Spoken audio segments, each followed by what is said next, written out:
Hi, I'm Parneet Jaggi, and this is the third video in the series on a bachelor's complaint of the behavior of married people, an essay by Charles Lamb. In the first part of the video, we discovered how Lamb feels offended by the kind of arrogance and behavior that married people show towards them. And we ended our discussion on the point when he says that they behave especially in a very abnormal way when it comes to having children and showing their children off in their homes.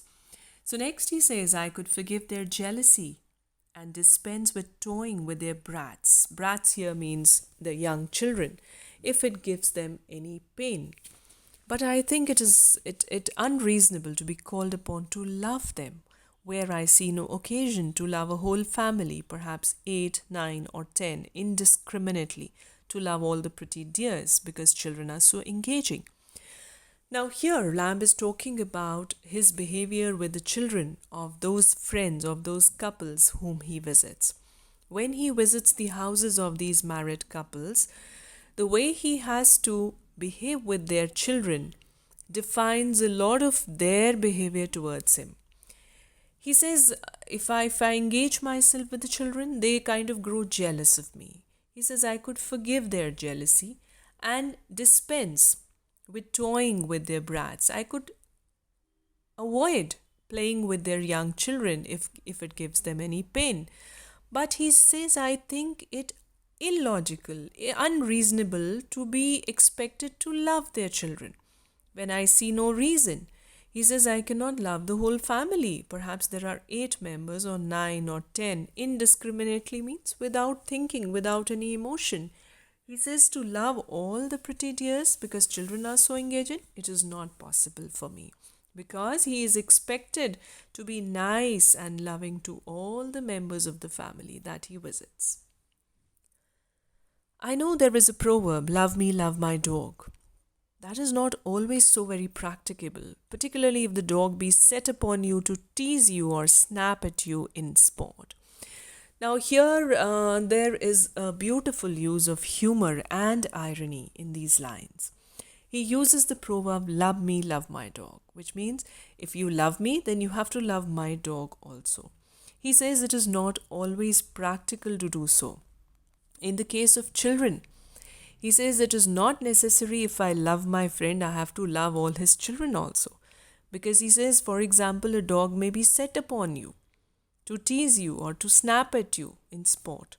But a dog or a lesser thing, any inanimate substance is a keepsake, a watch or a ring or a tree or a place where we at last parted when my friend went upon a long absence, I can make shift to love. He says, if you tell me to love his things or his dog, or a keepsake. Keepsake means a token or a gift or something that we shared or some other thing like a watch, ring or tree.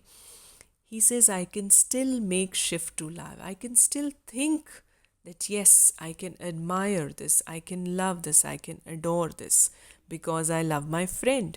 And anything that reminds me of him, provided it be in its nature indifferent, that thing should be indifferent, casual. It should not have those emotions of hating or teasing or loving, and apt to receive whatever hue fancy can give it.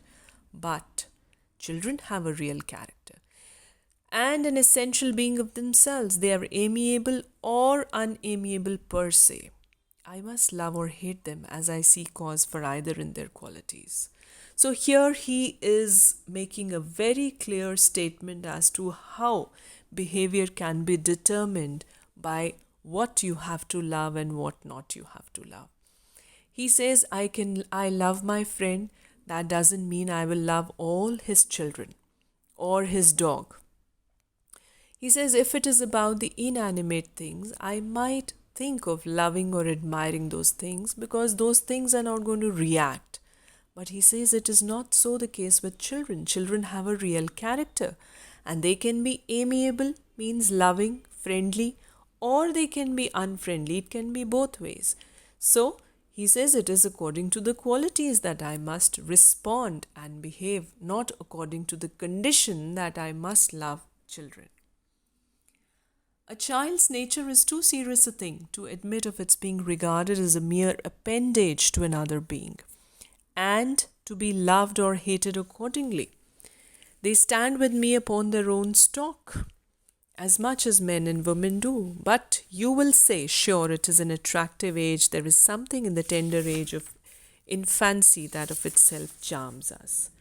So he says, we cannot really decide and fix it up that we have to love a child. He says, child's nature is a serious affair. And a child will be loved or hated accordingly as they have their tuning with me. But you will say, that it is an attractive age. All children are sweet. It is the tender years of infancy that charms us. But he says, no, this is not so. Every child has his character. Every child has his tuning. That is the very reason why I'm more nice about them. I know that a sweet child is the sweetest thing in nature, not even accepting the delicate creatures which bear them. But the prettier kind of a thing, the more desirable it is that it should be pretty of its kind. One daisy differs not much from another in glory, but a violet should look and smell the daintiest. Now this is again the use of a simile. Daisy and violet, both are flowers. So he says, not two flowers are same.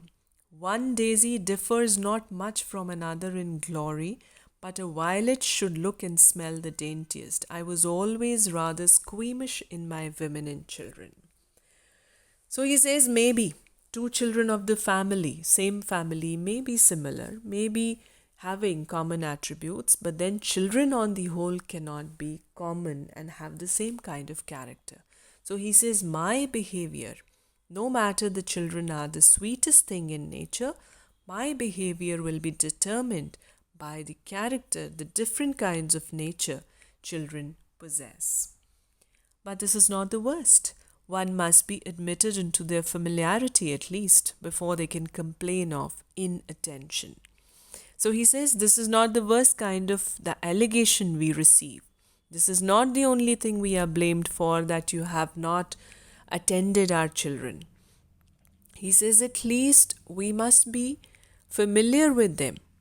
So before we are friendly to them, we are expected to be familiar with those children.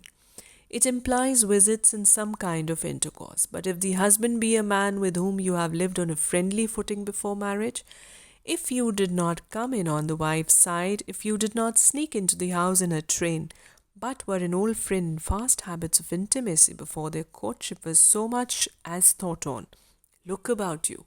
Your tenure is precarious. Before a 12th month shall roll over your head, you will find that your old friend gradually grow cool and alter towards you, and at last seek opportunities of breaking with you. I have scarce a married friend of my acquaintance, upon whose firm faith I can rely, whose friendship did not commence after the period of his marriage. Now here he has a new point to discuss. He says it's not just about children, but it is also about the relationship you maintain with a wife after the marriage. He says if you were a cool, informal, a close friend of the husband before marriage, and after marriage, after he has got married, if you have not been familiar and friendly with the wife, then beware. Very soon, your old friend will grow cool and changed, altered towards you, and will find ways and means to break with you. He says, after the period of marriage, you have to be very, very precautious, very, very formal, very familiar with the children as well as the wife if you have to make up your friendship with your friend. With some limitations, they can endure that, but that the good man should have dared to enter into a solemn league of friendship in which they were not consulted, though it happened before they knew him. Before they that now are man and wife ever met, this is intolerable to them. Now them here is the wives. Now here he makes a point that if you were a close friend of the husband even before they got married, but you will not be tolerated by the wife if you have not entered into a proper consulted relationship with the wife also. So he says every long friendship, every old authentic intimacy must be brought into their office. Their office means into the notice of the wife, to be new stamped with their currency, as a sovereign prince calls in the good old money that was coined in some reign before he was born, or thought of to be new marked and minted with the stamp of his authority before he will let it pass current in the world. So now he's again taking a simile here.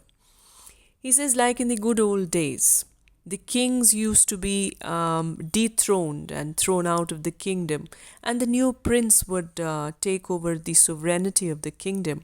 He would call in the good old money which was going on in circulation, and he would mark his own picture or his own signature and mint his stamp on that money.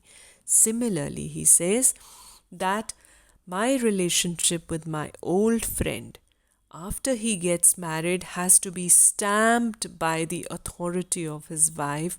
Only then we are able to continue our friendship smoothly. You may guess what luck generally befalls such a rusty piece of metal as I am in these new mintings. Mintings are, now this word is taken from the coins. Minting of the coin. He says if a stamp is not placed on the old coin of our friendship by the wife, then you see, I as a person who is a rusty piece of metal cannot go on with the same kind of luck that I had earlier before their marriage. Innumerable are the ways which they take to insult and worm you out of their husband's confidence. So obviously here he's talking about the wife.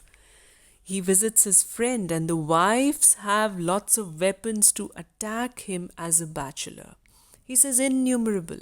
There are ways which are innumerable, uncountable, which these wives take to insult people like me.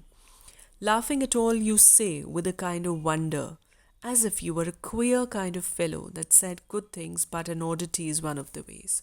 So he says you as if you are a queer kind. They will make you look strange.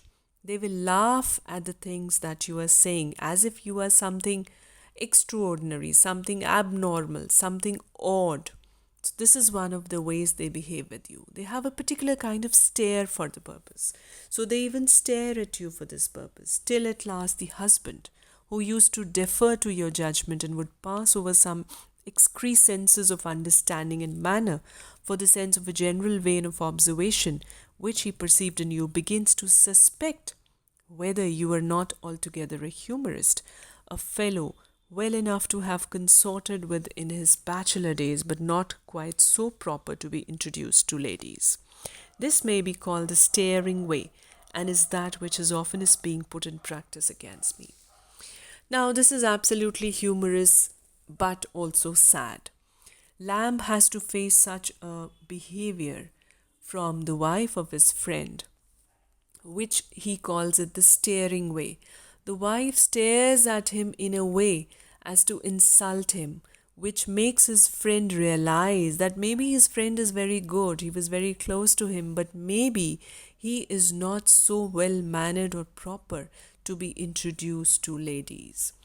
So this is the kind of a suspected relationship that is developed after the wife enters the relationship of these two friends.